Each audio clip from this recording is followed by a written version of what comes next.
Hey, influential woman, a question for you today. What state are you in? That's the question that I have for you today. What state are you in? I'm Dion Johnson, also known as the Womanologist. And if you know my work at all, you'll know that I'm on this mission to help women who report to boards and other high level audiences to show up authentically, to speak up powerfully, and to shake things up influentially in their realm. You see, I am convinced that our world will change when women show up like this in the boardroom and in other high level critical conversations. When we are seen, when we are heard, when we are taken seriously in the rooms where world changing, world shifting conversations are taking place, when we are visible, and we are vocal and we are publicly powerful in the rooms where policy is being discussed, where culture is being shaped and decisions made,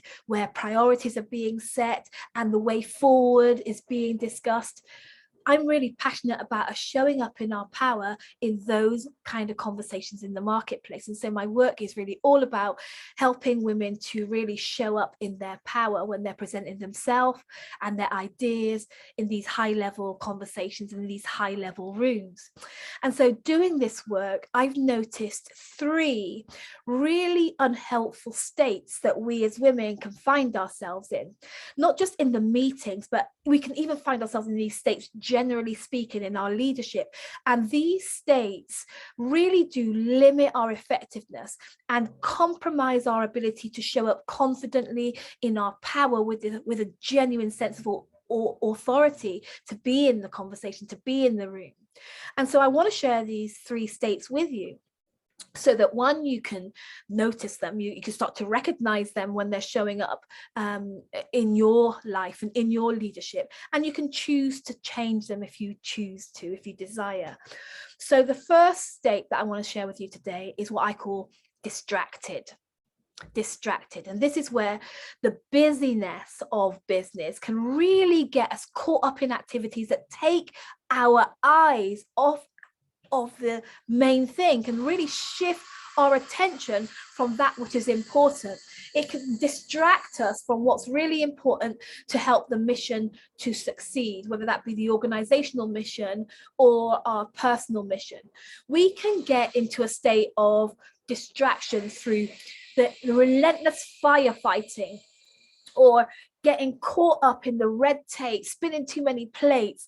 We can sometimes, get caught up in the need to protect ourselves from the politics and the isms and the schisms and the power struggles and the power plays and the pushbacks.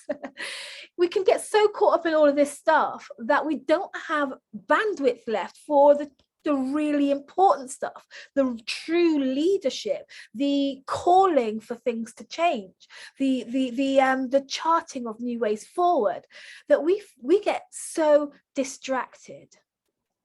The second state that I think we find ourselves in too often is disconnected, which is really closely, sorry about that noise, they're doing some work outside, but this disconnected state is really closely associated with being distracted, as the state number one.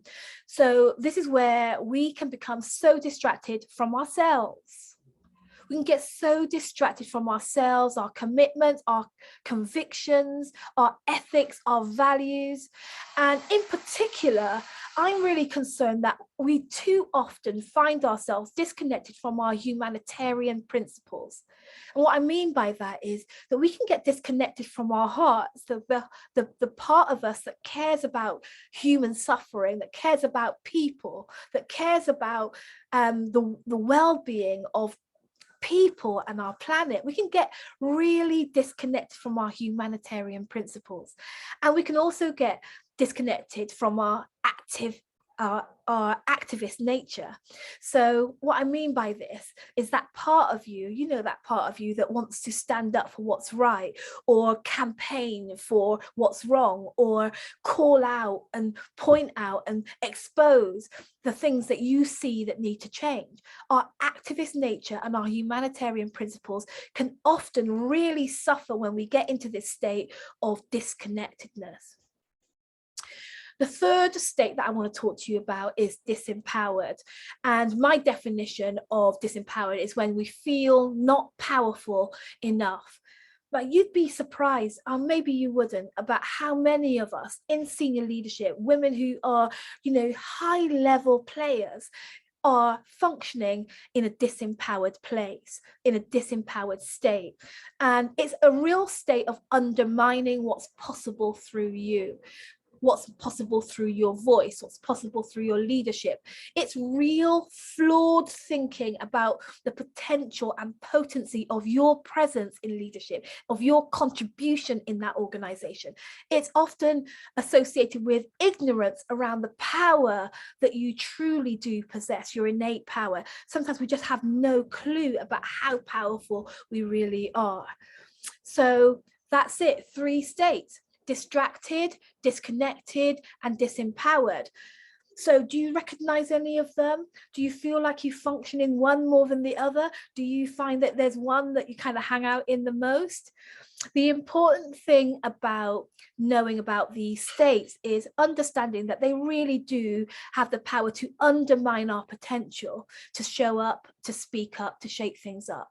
They really are often working against your greatest intention to be the leader that you want to be the influencer of the change that you want to see in your world. These states really do work against us.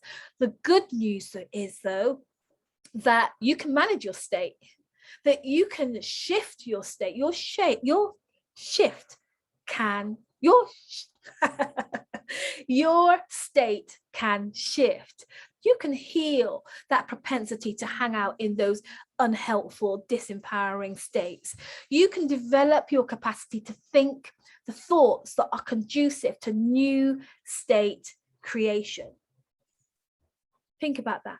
You can develop the capacity to create new states, to put yourself in different states. And so all of my work is all about that. So today I'm really making this video to call you up out of distraction, to call you up out of disconnection, and to call you up out of disempowerment.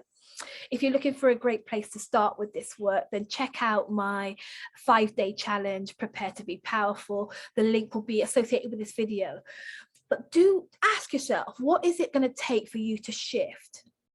What is it going to take for you to shift out of distractions, shift out of disconnection, and shift out of disempowerment?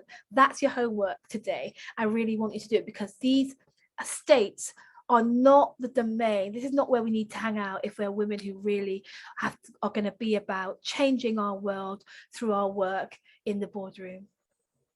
See you later.